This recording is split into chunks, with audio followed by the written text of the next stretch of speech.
Lokpravah news 24 तास प्रत्येक घडामोडीवर लोकप्रवाहाची नजर। वाढदिवसाचा आनंद ठरला अखेरचा, गंगापूर धरणात चौघांचा दुर्दैवी मृत्यू।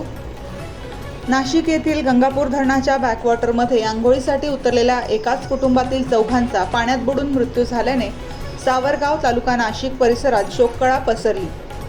ही हृदयद्रावक घटना गुरुवार दिनांक 11 रोजी दुपारी 4:30च्या सुमारास घडली।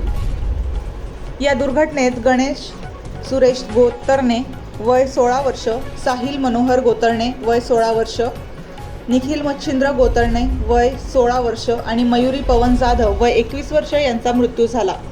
मयुरी जाधव ही विवाहित असून तिला 1 वर्षाची मुलगी आहे। मयुरी ही अधिक मासानिमित्त माहेरी सावरगाव येथे आली होती। भावाचा वाढदिवस साजरा करण्यासाठी कुटुंब गंगापूर धरण परिसरात गेले होते। यावेळी मयुरी, गणेश, साहिल, निखिल आणि रुपाली रामदास धनगर हे बॅकवॉटरमध्ये आंघोळीसाठी उतरले।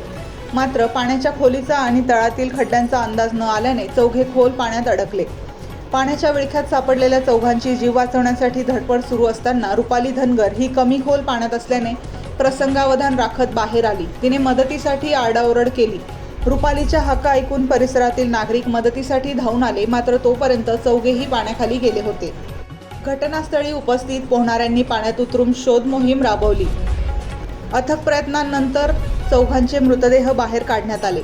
मृतदेह बाहेर येताच कुटुंबियांचा आक्रोश अनावर झाला। काही क्षणांपूर्वी वाढदिवसाच्या आनंदात रमलेले कुटुंब दुःखात लोटले गेले। सदर घटनेची माहिती मिळताच नाशिक तालुका पोलिसांनी घटनास्थळी धाव घेतली। जीवरक्षक व स्थानिक नागरिकांनी 5 जणांना पाण्यातून बाहेर काढले। चौघांना नाशिक जिल्हा शासकीय रुग्णालयात उपचारार्थ दाखल केले। डॉक्टरांनी तपासणी करत चौघांना मृत घोषित केले। रुपाली धनगर ही पाण्यात बुडताना वाचली। तिच्यावर खासगी रुग्णालयात उपचार सुरू आहेत। या प्रकरणी नाशिक तालुका पोलीस ठाण्यात नोंद करण्यात आली आहे।